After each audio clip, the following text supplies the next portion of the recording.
IUPAC नामों में कोई समस्या तो नहीं थी कल वाले पे? तकरीबन ठीक थे सभी।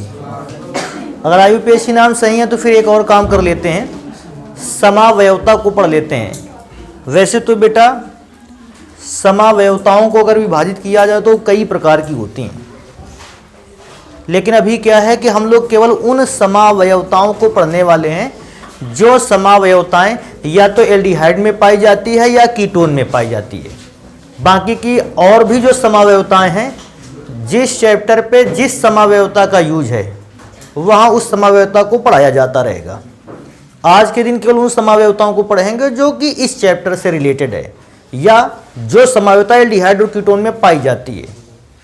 अगर कोई बच्चा ये भी नहीं जानता कि समावयवता क्या होता है तो उस बात को समावयवता, तो इस बात को भी पहचाना जा सकता है। देखो यहां इस बात को समझ लेते हैं, यही समझ लो भैया। देखो जो समावयवता शब्द बना है, समावयवता, बेटा ये शब्द दो अलग अलग शब्दों से मिलकर बना है। देखो कौन कौन से दो शब्दों से? एक तो सबसे पहला शब्द है समान और दूसरा शब्द है अवयवता। इन दो शब्दों से मिलकर बना है। तो समावयवता अगर कभी आपको ज्यादा अच्छे ढंग से ना पता हो कि समावयवता किसको कहते हैं, बस आप इतनी बात को ध्यान रखो, समावयवता का मतलब होता है समान अवयवता। अब समान अवयवता का अर्थ क्या है? देखो यहीं आगे और इसको घटना को समझते हैं। समान अवयवता का मतलब है आपको एक से ज्यादा ऐसे यौगिकों की बात बताई जाएगी, एक से ज्यादा ऐसे फॉर्मूले दिए जाएंगे जो देखने में आपको फॉर्मूले तो सेम लगेंगे, लेकिन दोनों ही पदार्थों के गुण एक दूसरे से बहुत ही अलग होंगे। जैसे अगर देखने के बेसिस पे देखें तो एक फॉर्मूला आपने पढ़ रखा है C6H12O6। बेटा एक फॉर्मूला और है सेम, देखो कैटेगरी पे C6H12O6। एक और फॉर्मूला भी लिखते हैं C6H12O6। अभी कोई बच्चा इसको देखकर ये समझेगा कि फॉर्मूले तो सेम है, वही तो मैं कह रहा था, समान अवयवता। आपको तीनों फॉर्मूलों के अवयव समान मिलेंगे। अवयव समान कैसे मिलेंगे?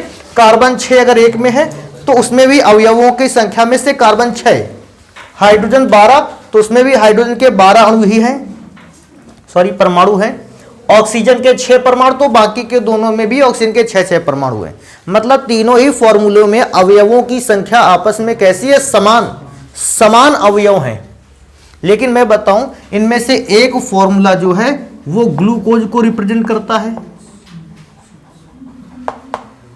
दूसरा फॉर्मूला जो है वो रिप्रेजेंट करता है फ्रक्टोज को, और तीसरा फॉर्मूला जो रिप्रेजेंट करता है, आगे लिख देते हैं बेटा इसको, देखो ये है गैलेक्टोज। अभी मुझे इससे क्या पता चलता है? ये तीनों ही पदार्थ अलग अलग गुण रखते हैं। तीनों पदार्थों के गुणों को आप अगर वर्णन करना चाहोगे तो आप ये पाओगे कि तीनों पदार्थों के गुण अलग अलग हैं, लेकिन मैंने क्या देख रखा है कि इनकी अवयवता कैसी है? समान अवयव रखते हैं। तो जब भी कभी ऐसा कैरेक्टर आ जाए कि आपको फॉर्मूले देखने से सेम लगने लगे, लेकिन फॉर्मूले के जब गुणों पर चलें या फॉर्मूले के किसी दूसरी प्रकृति पर चलें तो वो दूसरी प्रकृति एक दूसरे से कैसी प्राप्त हो? भिन्न भिन्न प्राप्त हो, डिफरेंट आपको मिलनी स्टार्ट हो जाए, आप तुरंत समझ जाइए कि ऐसे गुण को हम क्या कहते हैं? समावयवता। अब समावयवता में से, अब ये तो समावयवता हो गई, अब समावयवता में से हमको वे समावयवता पढ़नी है जो एल्डिहाइड और कीटोन में होती है। तो बेटा इन समावयवताओं में से चलें तो सबसे पहली प्रकार की समावयवता का पहली बात तो अर्थ जान गए ना, अवयव समान हो लेकिन गुण आपस में समान ना हो, गुण डिफरेंट हो। अवयव समान हो, गुण अलग अलग हो। अवयव समान हो लेकिन कैरेक्टर अलग अलग शो करे। अब एल्डिहाइडों और कीटोनों में समावयवता चालू करें अगर या प्रारंभ करें तो सबसे पहली समावयवता होती है, कहता है श्रृंखला समावयवता। श्रृंखला समावयवता। अब कहोगे सर ये श्रृंखला समझौता देखो, इसको हम कैसे पहचाने? देखो बेटा यही समझाई देते हैं, देखो तुरंत। मेरे पास एक फॉर्मूला है, देखो CH3 single bond CH2 single bond CH2 single bond CH2 single bond CHO, ये एल्डिहाइड का फॉर्मूला है। इसी के जस्ट नीचे यहां लिख लेते हैं, नीचे एक और फॉर्मूला देखो मैं लिखता हूं CH3 CH CH3 CH2 CHO। अब देखो दोनों ही फॉर्मूले आप देख रहे हैं, ये दोनों ही फॉर्मूलों में अवयव समान हैं। कैसे अवयव समान है जरा गिन लेते हैं।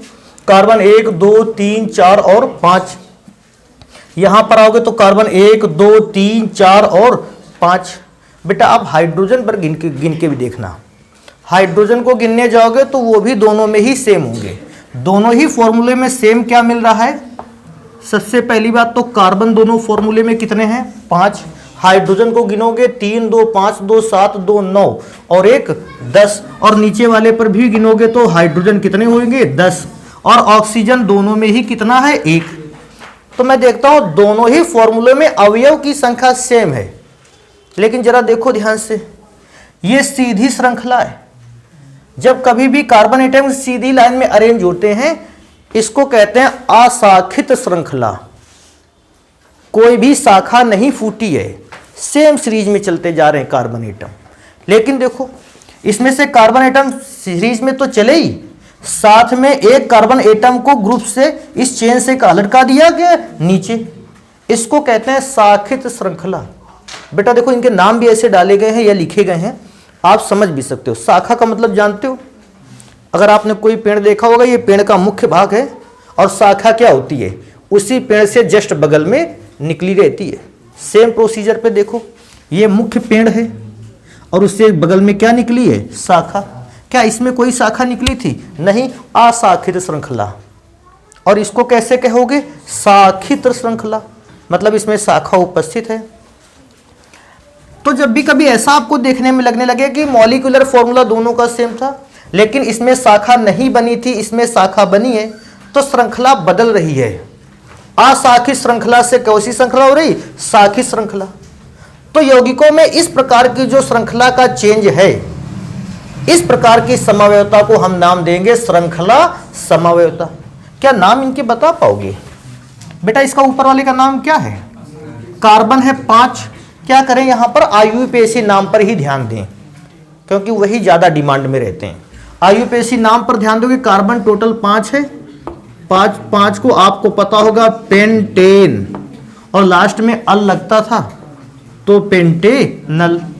अच्छा इसका नाम देख लेते हैं। सबसे पहले तो मैं क्या सोचता हूं, इधर से नंबर डालोगे 1 2 3 और 4।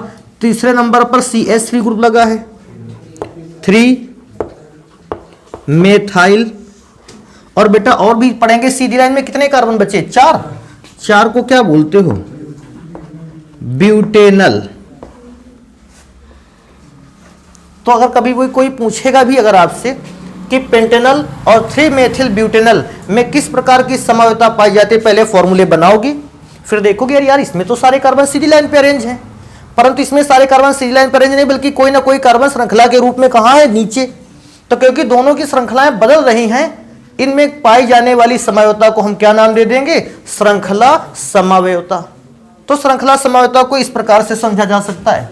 अगले नंबर पर आ जाते हैं, दूसरे प्रकार की समवायता को पढ़ते हैं। देखो अगली समवायता है क्रियात्मक समूह समवायता।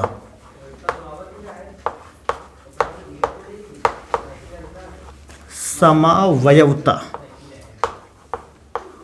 अगर आपसे कोई पूछता है क्रियात्मक समूह समवायता क्या होता है, बेटा मैं तो ऐसे नाम भी पढ़ के जान जाता हूं। अगर क्रियात्मक समूह समवायता कह दे तो एक चीज है, पक्का यौगिक के अणुसूत्र तो समान होंगे, लेकिन क्रियात्मक समूह दोनों यौगिकों में अलग अलग होगा, तभी समवायता का नाम रखा गया है क्रियात्मक समूह समवायता। जैसे दोनों यौगिकों के अणुसूत्र समान था, लेकिन दोनों में से कार्बन परमाणुओं की श्रृंखला कैसी थी? अलग अलग थी। और श्रृंखला क्योंकि भिन्न भिन्न पाई जाती थी, समावयवता का नाम भी क्या रखा गया था? श्रृंखला समावयवता। समझ रहे हो? अगर क्रियात्मक समूह समावयवता कहेगा तो पक्का सारे के सारे यौगिक जितने भी दिखाई देंगे उनमें से यौगिक का अणुसूत्र तो सेम होगा, लेकिन हाँ एक चीज अगर चेंज होगी, पूछेगा कौन सी चेंज होगी? क्रियात्मक समूह। और इस घटना को तो जान पाएंगे बिना एग्जाम्पल लिखे तो पता ही नहीं चलेगा। तो देखो मेरे पास इस घटना को प्रदर्शित करने के लिए दो एग्जाम्पल है। पहला देखो एग्जाम्पल CH3 CH2 CHO। पूछेगा कोई अगर व्यक्ति आपसे बेटा इसमें कौन सा क्रियात्मक समूह है, तुरंत देखोगे CHO कीटोन होता है कि एल्डिहाइड? एल्डिहाइड। तो तुरंत बताओगे कि इसमें जो क्रियात्मक समूह है वो है एल्डिहाइड। देखो एक और फॉर्मूला मैं आपको लिख करके दिखाता हूं, एक और फॉर्मूला लिखते हैं। देखो ये है फॉर्मूला दूसरा वाला, CH3 single bond C double bond O single bond CH3। बेटा कोई पूछेगा इस यौगिक में कौन सा क्रियात्मक समूह है, एल्डिहाइड या कीटोन? तो आप बताओगे कीटोन है। तो पहले तो ये बात देख लो, क्या दोनों के क्रियात्मक समूह अलग अलग हैं? बिल्कुल अलग अलग हैं। एक में क्रियात्मक समूह एल्डिहाइड है, एक में क्रियात्मक समूह क्या है? कीटोन। लेकिन अभी एक बात को हमने नहीं चेक किया, क्या दोनों ही यौगिकों के अणुसूत्र सेम हैं? तो भैया 1 मिनट लगेगा चेक करने में।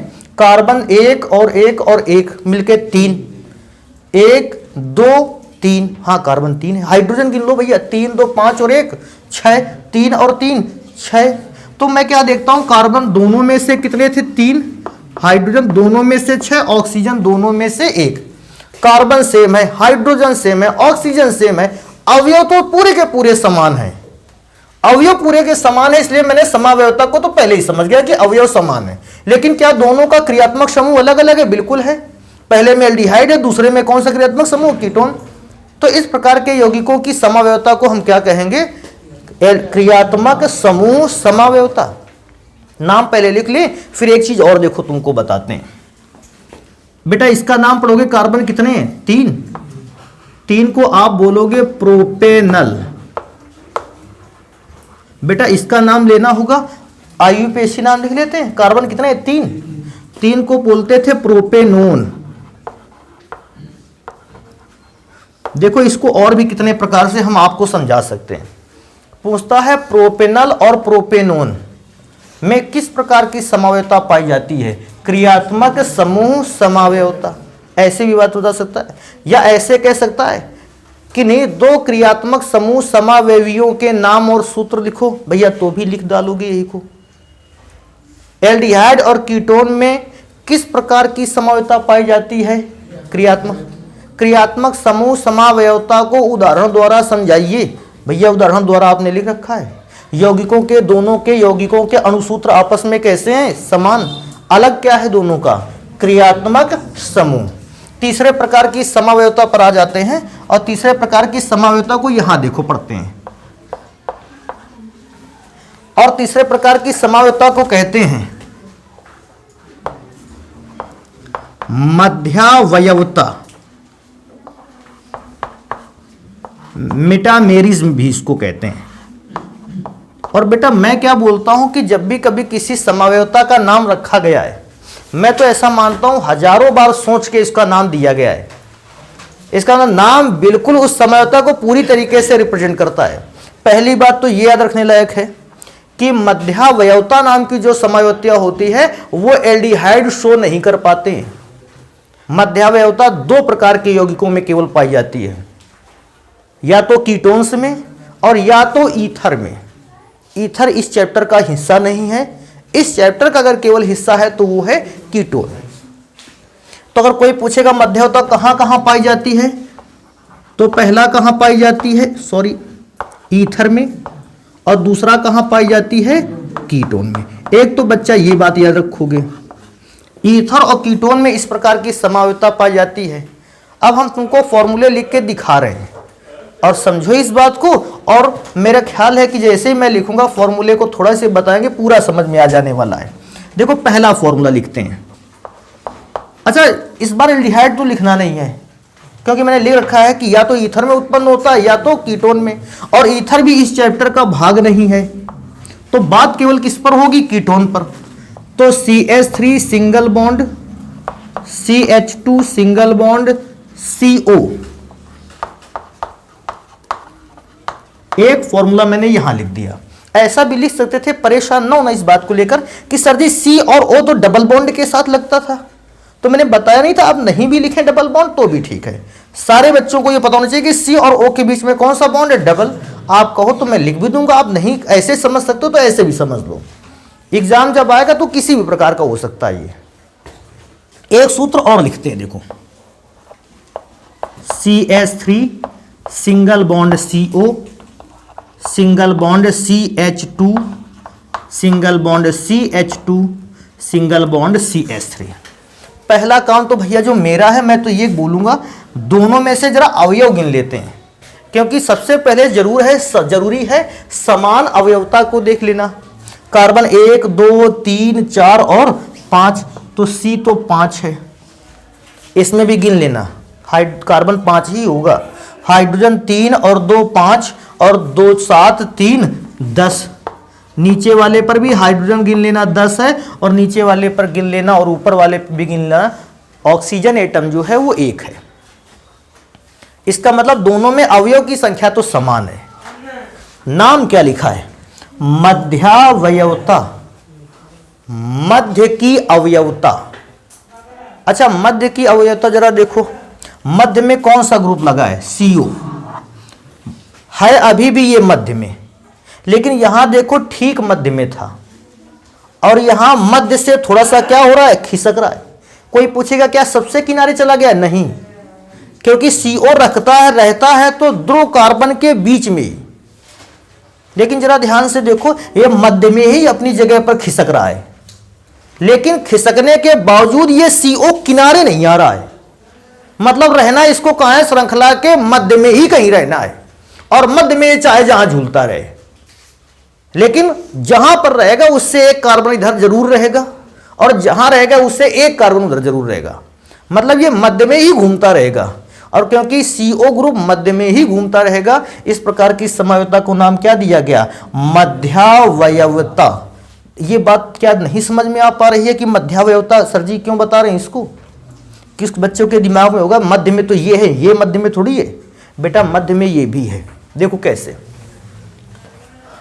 अगर यहां से कई लोग एक साथ खड़े हैं एक पंक्ति में, बेटा इन किनारे वालों को छोड़कर ये सारे के सारे जो अवयव हैं ये बीच में ही माने जाते हैं। कहोगे सर जी बीच वाला तो क्या है, इधर से कुछ अवयवों को हटा दो, कुछ अवयवों को हटा दो, इधर बीच में तो ये वाला है। तो बेटा ऐसी कंडीशन पे ये ठीक बीचों बीच है, और ये सब कहां पर है, बीच में, और ये कहां पर है, ठीक बीचों बीच है। तो मध्यावयवता का मतलब होता है CO रहेगा परमाणुओं के मध्य में ही, लेकिन वो अपनी पोजीशन को क्या करता रहेगा, चेंज करता रहेगा। अच्छा, पोजीशन के चेंज हो जाने से बेटा जानते हो नाम भी बदल जाता है। नाम कैसे बदल जाता है, देखो नाम पढ़ते हैं बेटा। सीधी लाइन पे कितने कार्बन है, 5 को बेटा आप कहते यहां लिख लें क्या, ऐसा लिख लेते हैं, देखो जगह तो ज्यादा है नहीं। क्या आप बात समझ पा रहे हो? कार्बन 5 को हमने नाम दिया है पेंटेन 1 2 और 3 ओन। इस दूसरे वाले को यहां देखो लिख देते हैं नाम। बेटा इसमें भी तो कार्बन 5 है, पेंटेन, और बेटा कितना ओन लिखे उधर के हिसाब से चलोगे तो 1 2 3 के बाद है, इधर से चलोगे तो पहले के बाद है, दूसरे नंबर पर है। तो क्या लिखोगे इसको, 2 ओन। कहोगे सर जी हम उधर से नहीं जाएंगे, उधर से दूर पड़ जाएगा, चौथे नंबर पे आ रहा है, इधर से दूसरे नंबर पे आ रहा, तो ये वाला बेटर रहेगा। तो तीसरे प्रकार की समावयवता हो गई मध्यावयवता, और चौथे प्रकार की समावयवता इधर लिख लेते हैं। इस बात से कोई फर्क नहीं पड़ता है कि जब आप इसको नोट करते हो तो पहले किसको नोट कर लेते हो। आपको समावयवता बतानी है, पूछ लेता है कीटोनों में से मध्यावयवता को उदाहरण द्वारा समझाइए, बता दो, तुरंत उदाहरण द्वारा समझा दो। अवयव सेम थे, लेकिन जो कार्बोनिल ग्रुप था, CO ग्रुप था, कीटोन ग्रुप था, वो मध्य में अपनी पोजीशन को क्या कर सकता था, चेंज कर रहा था। मध्यावयवता हो गई। नेक्स्ट नंबर पे चलते हैं, चलावयवता। चलावयवता बेटा नाम में फिर से रिपीट करूं, नाम जो इनके रखे गए हैं बहुत अच्छे ढंग से रखे गए हैं। सारे के सारे नाम जो हैं वो पूरे के पूरे गुणों को प्रदर्शित ही कर देते हैं। अब देखो इसको कैसे समझेंगे। मेरे पास एक फॉर्मूला है CH3 single bond C double bond O single bond CH3। देखो ये तो सभी को पता है कि ये फॉर्मूला किस कंपाउंड का है। तो आप बताओगे सर ये फॉर्मूला तो किसका है, कीटोन का, और कीटोन में से भी प्रोपेनोन का फॉर्मूला है। अब देखो ये करेगा कैसे काम, काम ऐसे करेगा ये फॉर्मूला।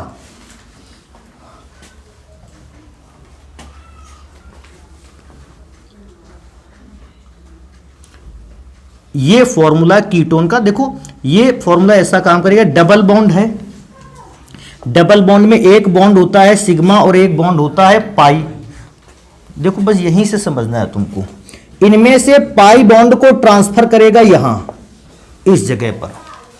अगर सोचो पाई बॉन्ड ट्रांसफर कर देगा यहां, तो इस कार्बन पे तो अभी भी उतने बॉन्ड हैं, क्योंकि ये जो बॉन्ड लगा था इस कार्बन पे वैसे से झुक गया है। लेकिन यार इस कार्बन को तो एक एक्स्ट्रा बॉन्ड मिल गया है ना, तो अगर इस कार्बन को एक एक्स्ट्रा बॉन्ड मिल गया है तो ये क्या करेगा, कहेगा हमारे बॉन्ड 5 हम नहीं होने देंगे, हम तो बॉन्ड 4 ही रखेंगे, और इस दौरान अपना एक हाइड्रोजन ये भेज देगा इधर। देखो कैसे भेजेगा हाइड्रोजन को। अगर सबसे पहली बात तो मैं फॉर्मूला लिखूंगा CH3 सिंगल बॉन्ड C। अब कोई कहेगा सर जी डबल बॉन्ड क्यों नहीं लिखा, बेटा डबल बॉन्ड तो आगे चला गया है ना, डबल बॉन्ड CH3 था। क्या ध्यान से देखो, कार्बन पर 3 हाइड्रोजन है और 2 बॉन्ड यहां हो गए, टोटल 5 नहीं हो गए। तो ये अपने अंदर से एक हाइड्रोजन निकाल लेगा, यहां हाइड्रोजन यहां कितने रखेगा, 2, एक हाइड्रोजन निकालकर ऊपर ऑक्सीजन को दे देगा OH। बस इतना ध्यान देना, इसमें परमाणु और बॉन्ड दोनों ही चलकर अपना स्थान क्या कर रहे हैं, बदल रहे हैं। कैसे, बॉन्ड यहां से चलकर यहां पहुंच रहा है, देखो हाइड्रोजन परमाणु यहां से निकलकर ऑक्सीजन के पास पहुंच रहा है। देखो ऐसे बना देते हैं, ज्यादा अच्छा लगेगा। इसका मतलब इसमें बॉन्ड और परमाणु एक दूसरे की ओर क्या हो रहे हैं, चलकर ट्रांसफर हो रहे हैं। जब बॉन्ड और परमाणु एक दूसरे की ओर चलकर ट्रांसफर हो रहे हैं तो इस प्रकार की समवायवता को क्या कह देते हैं, चलावयवता, कि बॉन्ड और परमाणु चलते हुए ट्रांसफर कर रहे हैं एक दूसरे को। हां थोड़ा सा और इस बात को याद रख लेना, यौगिक के इस रूप को कहते हैं कीटो रूप या कीटो फॉर्म। अच्छा ये भी समझ गए होगे कीटो फॉर्म क्यों कहते हैं, क्योंकि कीटोन ग्रुप था यहां। अब यहां इस वाले फॉर्म को कहते हैं इनॉल फॉर्म या इनॉल रूप। अगर इसको समझने की कोशिश करोगे तो यह भी समझ में आएगा इनॉल फॉर्म क्यों कहा गया। देखो बॉन्ड कैसा है, डबल, डबल बॉन्ड वाले यौगिक के नाम के लास्ट में इन लगाते थे, इन, और OH ग्रुप को बोलते थे ऑल। कैसे, मेथनॉल, एथेनॉल, प्रोपेनॉल, ब्यूटेनॉल। तो इन लिखा गया काहे के कारण, डबल बॉन्ड के कारण, और ऑल लिखा गया OH के कारण। तो टोटल नाम क्या हो गया, इनॉल, इनॉल फॉर्म। अब होता क्या है, यौगिक अपने बॉन्ड को इस फॉर्म में चेंज करता रहता है और कुछ देर बाद ये डबल बॉन्ड फिर से घूम के अपनी जगह पर आ जाता है और OH फिर से अपनी जगह पर चला जाता है। कुल मिला के ये ट्रांसफर लगातार जारी रहता है, और जब ट्रांसफर लगातार जारी रहता है तो हर क्षण ये पदार्थ इस रूप में बदलता रहता है और ये पदार्थ बदलता रहता है इस रूप में। दोनों ये वाले से ये वाला बना, इधर से वो वाला पदार्थ बन गया। अगर उसको ए इसको बी माने तो ए से बी बना और बी से ए, फिर ए से बी बना, बी से ए बना। ये प्रक्रिया निरंतर चलती रहती है, और क्योंकि ये प्रोसेस हमेशा चलता रहता है, देखो मैंने दोनों के बीच में रिवर्सिबल एरो का इस्तेमाल किया है कि ये पदार्थ आपस में क्या होते रहते हैं, बदलते रहते हैं। तो कभी कभी हम लोगों से ऐसा भी पूछता है कीटो और इनॉल चलावयवता किसे कहते हैं, या कीटो इनॉल समावयवता क्या है। तो कीटो और इनॉल समावयवता भी पूछेगा, यही वाली समावयवता बता के आनी है। ये जान पाए कि इसका नाम चलावयवता क्यों रखा गया, क्योंकि बॉन्ड और एटम दोनों ही क्या कर रहे हैं, चलते हुए अपने जगह को क्या कर रहे हैं, ट्रांसफर कर रहे हैं। इसको जल्दी से नोट करते हैं, ये हो गई समअवयवताएं। अभी पढ़ेंगे कि एल्डिहाइड और कीटोन को बनाने की कौन कौन सी विधियां हैं, तो जल्दी से इसको नोट करो भैया। एल्डिहाइड एवं कीटोनों के निर्माण की विधियां, आप इस बात को पढ़ने वाले हैं इस हेडिंग के अंतर्गत कि एल्डिहाइड और कीटोन को अगर हम रासायनिक विधियों द्वारा बनाकर तैयार करने चाहें तो कौन कौन से ऐसे प्रोसेस हैं जिनसे आप एल्डिहाइड और कीटोन को बना सकते हो। तो बेटा प्रोसेस तो बहुत सारे हैं और इन बहुत सारे प्रोसेस को पढ़ने के लिए भैया जल्दी ही काम स्टार्ट ही कर दिया जाए। तो देखो सबसे पहला प्रोसीजर अगर मैं पूछूं कि एल्डिहाइड या कीटोन कैसे बनाए जाते हैं तो मैं लिखूंगा एल्कोहल्स के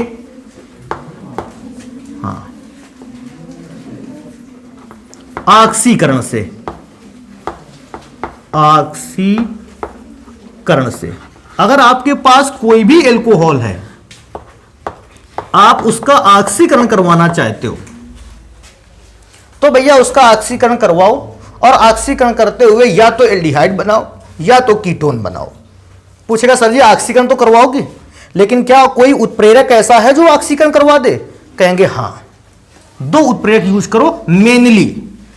ऑक्सीकरण के लिए उत्प्रेरक बहुत सारे हो सकते हैं, लेकिन जो यूज में आने वाले उपकरण हैं, उत्प्रेरक हैं, वो कुछ इस प्रकार से हैं कि पहला उत्प्रेरक जो है वो है K2Cr2O7 एंड H2SO4। आप इन दो केमिकल्स को जैसे ही मिलाओगे बनकर तैयार होगी नवजात ऑक्सीजन, और वो नवजात ऑक्सीजन जाकर एल्कोहल का करा देगी ऑक्सीकरण, और एल्कोहल का ऑक्सीकरण होते ही बन जाएगा एल्डिहाइड। एक और चीज याद रखो, देखो अगर आपके पास ये उत्प्रेरक नहीं है यूज में तो बेटा कौन सा खरीद के लाना है, तुमको लिखना ही तो है। तो भैया दूसरा KMNO4 और इसमें से आप मिला दीजिए H2SO4 को।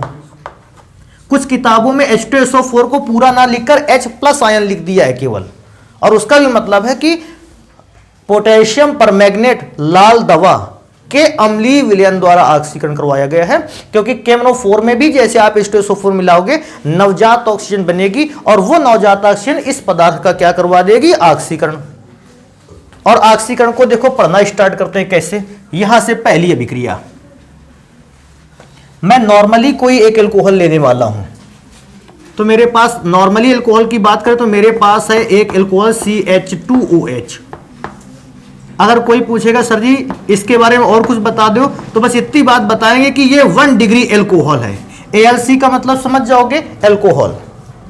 1 डिग्री एल्कोहल का मतलब है OH ग्रुप जिस कार्बन से जुड़ा है उससे पीछे एक और कार्बन जुड़ा होगा, और 1 डिग्री एल्कोहल का मैंने ऑक्सीकरण करवाया है नवजात ऑक्सीजन के थ्रू।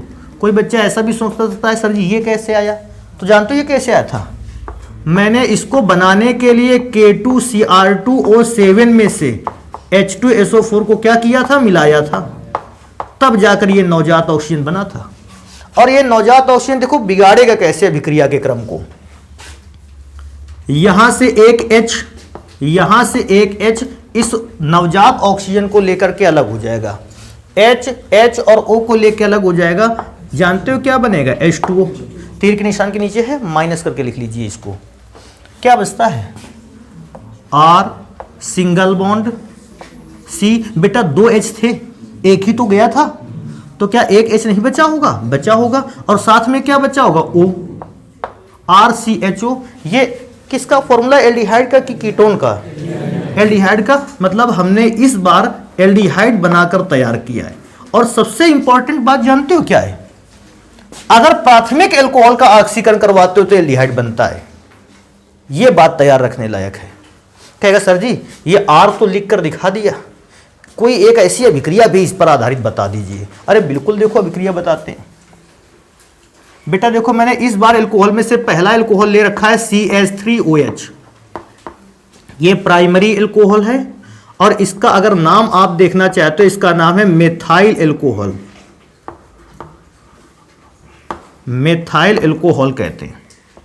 और बेटा इस मेथाइल एल्कोहल पर अभिक्रिया करवानी थी मुझे नवजात ऑक्सीजन की, और ये नवजात ऑक्सीजन तो बनकर तब तैयार होती थी जब आप K2Cr2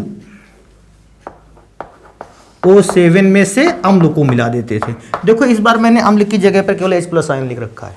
बेटा होगा क्या, तरीका वही है, एक तो ये वाला H था और एक अंदर वाला यहां से H था, वो अभिक्रिया किससे करता था, O से। देखो निशान भी लगा दिए कि ये अलग होने वाले हैं, अलग होगा तो H2O को लेके अलग हो गया। देखो बेटा यहां बचता क्या है, CH2 और यहां क्या बचेगा, O। जानते इसको ऐसे लिख सकते हैं, CH2O को इसका H एक पहले लिख लिया, एक H पहले लिख लो, HCHO। क्या ये फॉर्मेल्डिहाइड का फॉर्मूला नहीं है, यहां लिख लेते हैं, इस कंपाउंड का नाम है फॉर्मेल्डिहाइड। अच्छा इसको याद भी रखना, फॉर्मेल्डिहाइड आपकी बायो के लैब में जो मृत जीव जंतुओं के अवशेष रखे हुए हैं वो फॉर्मेल्डिहाइड के ही जलीय विलयन में रखे गए, जिसमें से 30% से 40% फॉर्मेल्डिहाइड है, बचा हुआ 70% और 60% तक जल है। तो फॉर्मेल्डिहाइड को अच्छे ढंग से याद रख लेना। कहता सर क्या कोई और भी ऐसा तरीका है, अरे बिल्कुल एक और देखो जो ज्यादा डिमांड में रहता है। अब मैंने इस बार मिथाइल अल्कोहल की जगह पर एक दूसरा अल्कोहल ले लिया है, कार्बन परमाणु की संख्या 2 वाला अल्कोहल। जानते इसको क्या बोलते हैं, एथिल अल्कोहल या एथाइल अल्कोहल। अब इस पर एक बार अभिक्रिया करवाएंगे नवजात ऑक्सीजन की,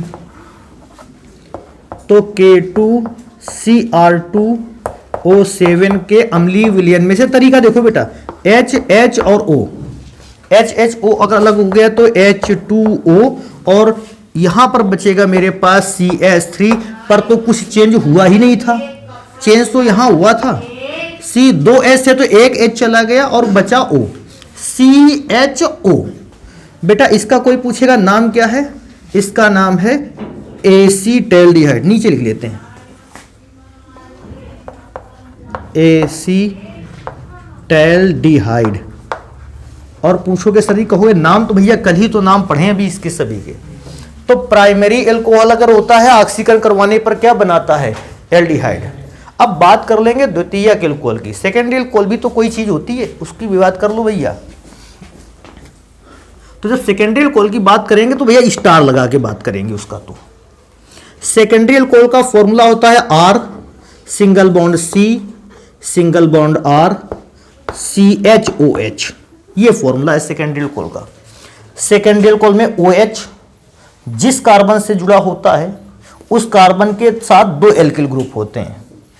तृतीयक में जानते हो क्या होता है, OH जिस कार्बन के साथ जुड़ा होता है उसमें 3 एल्किल ग्रुप जुड़े होते हैं। अभिक्रिया में से इसका भी सेम प्रोसीजर पे रिएक्शन होगा बेटा, फिर से K2Cr2O7 और का अम्लीय विलयन। अच्छा तीर के निशान की जगह पर बेटा ये बात याद रखना, आप इसको भी रख सकते थे, ऐसा मत कर देना कि सर जी ने नहीं लिखा तो ऐसा संभव नहीं है कि उसको रखा जा सकता, रखा उसको भी जा सकता है। तो देखिए आगे देखो, H इस O के साथ अलग हो जाएगा, फिर से वही प्रोसीजर, H O के साथ अलग हो जाएगा तो H2O, लेकिन इस बार इसको थोड़ा सा देख लेना है बेटा, R single bond C single bond R। अब जरा थोड़ा सा भी ध्यान दो, ये H और H तो निकल गया था, C के साथ केवल कौन बचा है, O, और तुमको पता है O की वैलेंसी कितनी होनी चाहिए, 2। तो जरा ध्यान से देखो, RC डबल बॉन्ड OR, क्या ये तुमको कीटोन का फॉर्मूला नहीं लगता है? तो भैया ये फॉर्मूला जो बनकर तैयार हुआ है कीटोन। इंपॉर्टेंट बात इन दोनों ही अभिक्रियाओं में से क्या रही, ऊपर वाले पर इसमें ध्यान देने वाली बात, प्राथमिक अल्कोहल ऑक्सीकरण पर एल्डिहाइड बनाते हैं, जबकि द्वितीयक अल्कोहल ऑक्सीकरण पर क्या बनाते हैं, कीटोन। तो इसको मैं लिख भी देता हूं, ये 2 डिग्री अल्कोहल था, अल्कोहल में ALC लिख देंगे तो बाकी बात बेटा समझ लेना, अल्कोहल की ही बात हो रही। अब इस पर बेस्ड एक पर्टिकुलर एग्जांपल भी हो जाए, CH3 सिंगल बॉन्ड CHOH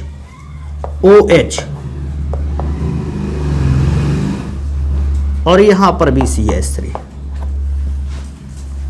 इस बार ऑक्सीकरण नवजात ऑक्सीजन के थ्रू। अगर आप लोगों की इच्छा हो तो क्या इस बार बदल लिया जाए, उत्प्रेरक बदल लिया जाए, कभी कभी बेचारे को उसको भी नंबर दे दिया करो कि MnO4 प्लस H2SO4। बेटा फिर तरीका वही है, ये H और O को लेके अलग हो जाएगा तो बनाकर तैयार करेगा H2O। आप चाहो तो ये H2O आगे भी लिख सकते हो, मैं नहीं लिखना चाहता। CH3 CH3 तो पहले आ जाएगा क्योंकि इस भाग पर तो कोई चेंज ही नहीं हुआ। जरा ध्यान से देखो, H तो दोनों निकल गए, C के साथ केवल कौन जुड़ेगा, O। अगर ये फॉर्मूला तुम लोगों को संतुष्ट ना कर पाए तो इस फॉर्मूले को पकड़ो, देखो इधर से और इधर से, और खींच करके इसको सीधा कर दो। जानते हो फॉर्मूला कैसा हो जाएगा, CH3CO नहीं हो जाएगा। और तुम्हें याद है ये फॉर्मूला मैंने कहा था बहुत फेमस नाम है, एसीटोन, या इसका एक और नाम था प्रोपेनोन। तो मैं फेमस नाम से इस पे लिखूंगा एसीटोन। प्रोपेनोन तो बेटा आयुपेशी नाम है, बड़े आसानी से सभी बच्चे जानते हैं। हाँ, इस बार इस जगह थोड़ी सी बात लिख दी जाए, और ये बात क्योंकि इंपॉर्टेंट है। देखो अब बात इंपॉर्टेंट क्या है, वही प्राइमरी वाली बात। तो 1 डिग्री एल्कोहल ऑक्सीकरण पर एल्डिहाइड देते हैं, एल्डिहाइड देते हैं, परंतु 2 डिग्री एल्कोहल ऑक्सीकरण पर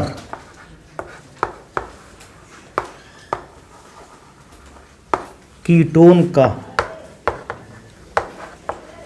निर्माण करते हैं। तो 1 डिग्री एल्कोहल जो होता है वो भैया एल्डिहाइड को बनाकर तैयार करता है, लेकिन जो 2 डिग्री एल्कोहल होते हैं ये कीटोन को बनाते हैं। जल्दी से इसको नोट करो और भी जो अभिक्रिया है उसको भी पढ़ ले। देखो अगले नंबर पर हम लोग पढ़ेंगे कि विहाइड्रोजनीकरण एक अभिक्रिया होती है, इसके थ्रू आप एल्डिहाइड या कीटोन कैसे बना सकते हो। तो बात आएगी सर जी विहाइड्रोजनीकरण कराएं किसका, भाई एल्डिहाइड अगर कीटोन बनाना तो हाइड्रोजनीकरण तो करवा देंगे, लेकिन कराएं किसका। तो भैया याद रखो विहाइड्रोजनीकरण भी आपको करवाना है एल्कोहल का ही। अब ध्यान देने वाली थोड़ी सी बात यहां है कि विहाइड्रोजनीकरण का मतलब क्या होता है। तो मेरी बात कुछ ध्यान से सुनो, यहां पर इसका क्या है आगे भी यूज आएगा। अगर अभिक्रिया का नाम हाइड्रोजनीकरण हो तो किसी पदार्थ से हाइड्रोजन को जोड़ना है। अगर अभिक्रिया का नाम विहाइड्रोजनीकरण हो तो किसी पदार्थ से हाइड्रोजन को अलग करना है।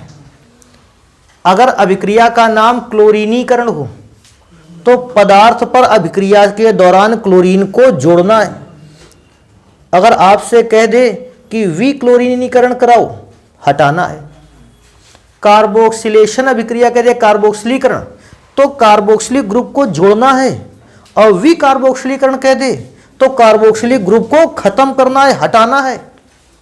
हैलोजनीकरण कह दे तो हैलोजन को जोड़ना है, और विहैलोजनीकरण कह दे तो हैलोजन को हटाना है। नाइट्रिक, बस अब क्या पूछोगे, ठीक है बहुत, क्या और भी पूरा बताएं इतिहास, समझ जाओ बिजनेस से, वो क्या करोगे फालतू में। तो विहाइड्रोजनीकरण का मतलब क्या है, हाइड्रोजन को लगाना है या हटा देना है, हटा देना है। तो भैया हम एल्कोहल को लेकर के आते हैं, सबसे पहले लिवा के लाओ एल्कोहल को किसी को ना। तो देखो पहले नंबर पर एक एल्कोहल को लिवा के ला रहे हैं, ये बड़े खुशी से चले आ रहे हैं। R single bond CH2OH। हमने कहा चलो भैया विहाइड्रोजनीकरण कराना है, ये तुरंत चले आए, कहते हैं भैया हम हैं इधर। हमने कहा आओ बेटा, इसका बेटा क्या करवाना है, विहाइड्रोजनीकरण। थोड़ा सा बात याद रखो, विहाइड्रोजनीकरण होगा कॉपर की प्रेजेंस में और जब इसको गर्म किया जाएगा। अब कुछ बात मेरी सुनो, देखो इधर, ये जो एरिया होता है ना बोर्ड का, ये बहुत इंपॉर्टेंट एरिया है और यहाँ जब भी कोई चीज़ लिखी गई है वो अपने आप में एक बेहतरीन चीज़ रही है। अगर आपको विहाइड्रोजनीकरण करवाना है, विहाइड्रोजनीकरण, विहाइड्रोजनीकरण, बेटा देखो जरा, क्या ये किनारे वाला आ रहा है पार्ट, आ रहा है, पूरा आना चाहिए। अगर विहाइड्रोजनीकरण करवाना है तो आपको उत्प्रेरक के रूप में किसको रखना है? कॉपर को, क्योंकि कॉपर पदार्थ से हाइड्रोजन को माइनस कर देगा, निकाल लेगा। इसलिए कभी भी विहाइड्रोजनीकरण का नाम आ जाए तो किसको रखोगे? कॉपर को। अगर किसी बच्चे के दिमाग में आ गया है कि कॉपर को ही क्यों रखें, तो कॉपर एक ऐसा पदार्थ है जो हाइड्रोजन गैस को अपनी सतह पर अधिशोषित कर सकता है। अधिशोषण सुना है ना तुम लोगों ने? तो क्योंकि कॉपर के पास एक ऐसा नेचर है कि वो हाइड्रोजन को अपनी मुक्त संयोजकताओं पर अधिशोषित कर सकता है, चिपका सकता है, तो वो पदार्थ से हाइड्रोजन को खींचकर अपनी सतह पर क्या कर लेता है? चिपका लेता है। और यही रीजन है कि विहाइड्रोजनीकरण के दौरान हम लोग कॉपर का इस्तेमाल करते हैं। अभी इसके बाद कहोगे सर जी क्या एक ही बात बतानी थी? नहीं भैया, एक और बात बतानी है। एक अभिक्रिया और आती है निर्जलीकरण, हालांकि अभी इसको नहीं पढ़ेंगे। निर्जलीकरण का मतलब होता है जल को अलग कर देने का प्रक्रिया। और कभी निर्जलीकरण करना पड़े तो बेटा बेस्ट कंपोनेंट है H2SO4। आप पदार्थ पर H2SO4 करो और ये उससे जल को माइनस कर देगा, अर्थात जल को खींच लाएगा, अलग कर देगा। तो निर्जलीकरण की अभिक्रिया पर तीर के निशान को हमेशा किसको फिक्स रखना है? एक और अभिक्रिया है थोड़ा सा 3rd नंबर पे, विहाइड्रो हैलोजनीकरण। हैलोजनी, अच्छा विहाइड्रो हैलोजनीकरण का मतलब क्या है? इस बार हम लोग एक तो सबसे पहली बात एल्कोहलिक KOH। अब कहोगे सर जी एल्कोहलिक KOH का मतलब क्या होता है? पोटेशियम हाइड्रोक्साइड का एल्कोहल में बना हुआ विलयन। अगर आप एल्कोहलिक KOH को डालोगे तो विहाइड्रो हैलोजनीकरण, वी का मतलब हटा देना है, माइनस कर देना है, हाइड्रो का मतलब हाइड्रोजन को, हैलोजनीकरण का मतलब हैलोजन को, HX का मतलब HCl को हटा देगा, HBr को हटा सकता है, HI को हटा सकता है, HF को हटा सकता है। तो ये थोड़ी सी बातें अगर बच्चा याद रख लेता है तो हमको ज्यादा अच्छा लगने लगता है, ये आगे भविष्य में काम करता है। फिलहाल अपनी अभिक्रिया पर आ जाते हैं। और कॉपर का काम केवल किसको हटाना है? हाइड्रोजन को। हटाओ भैया हाइड्रोजन, देखो H यहां से अलग हो गया तो हाइड्रोजन हो गया माइनस। जानते हो क्या बना? RCHO। और ये आप जानते हो क्या है?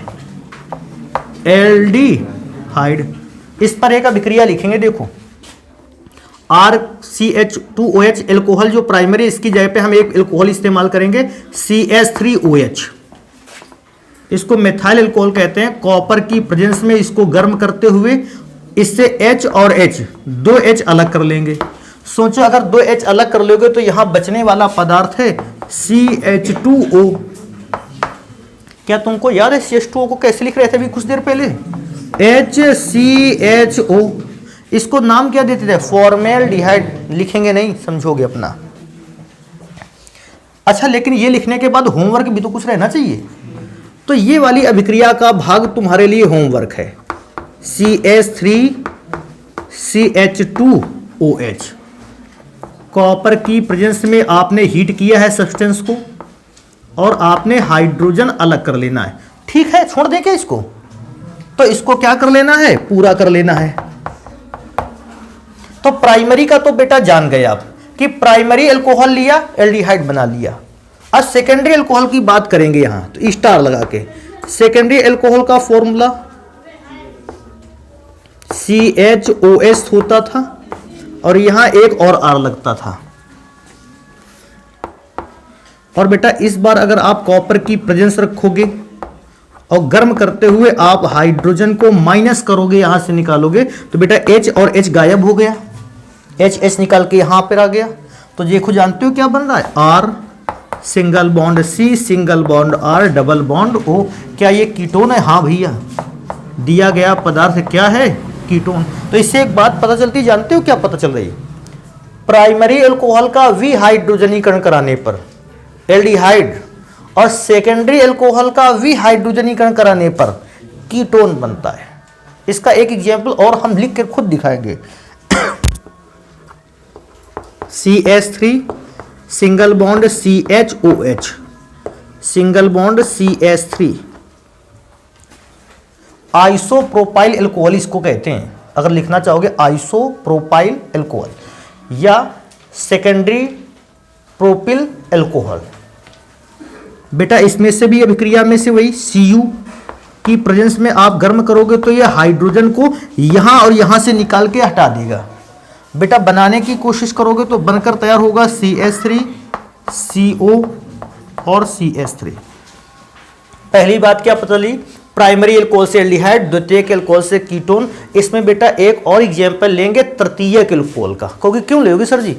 क्योंकि इसमें तृतीयक अल्कोहल की अभिक्रिया आयती भी है, पूछता भी है। क्या होता है जब तृतीयक अल्कोहल का विहाइड्रोजनीकरण करवाते हो तो ये वाला अभिक्रिया हमको वहां लिख के ही आना पड़ता है। अभिक्रिया को यहीं लिख दिया जाए नीचे। देखो ये तृतीयक अल्कोहल की पहचान है।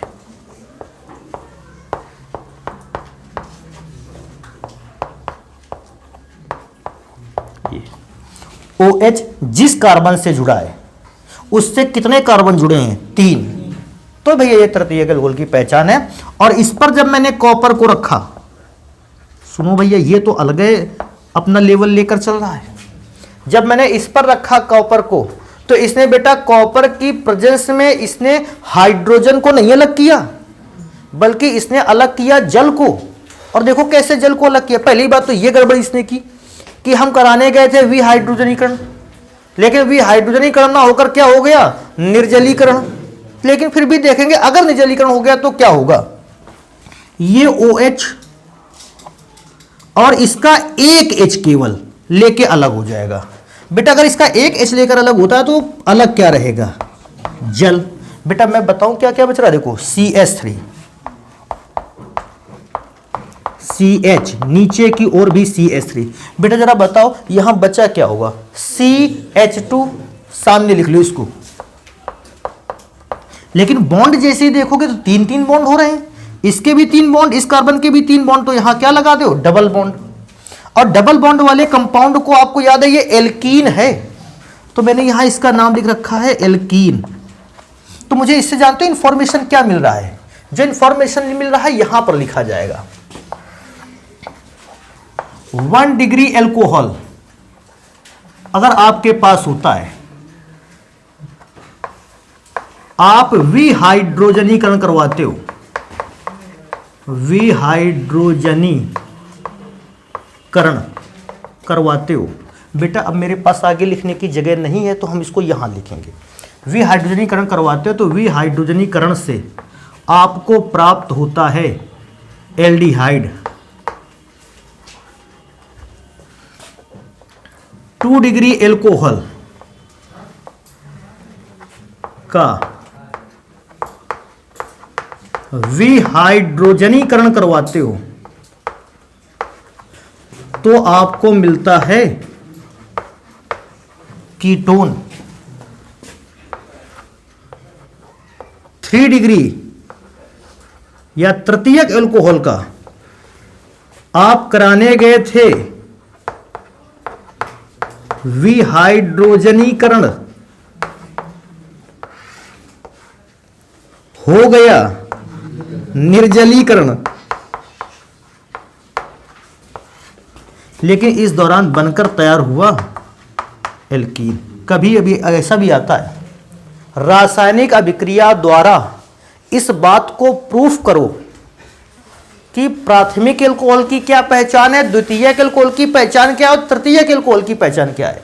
या किसी ऐसी रासायनिक अभिक्रिया का वर्णन करिए और उसकी समीकरण भी लिखिए जिससे आप प्राथमिक, द्वितीयक और तृतीयक एल्कोहलों के में अंतर बता सके, विभेद बता सके, तीनों का अलग अलग नेचर बता सके। भैया ये अभिक्रिया लिख कर दी जाती है। तो ये वाली बात पेपर में नहीं डिमांड रखेगा, ये बात अपने दिमाग में भर करके रखना है। एग्जाम में ऐसा कुछ लिख करके आना है और ये बातें तैयार रख लेनी है। नोट कर लो, बाकी चीज़ों को पढ़ेंगे फिर अगली क्लास पे।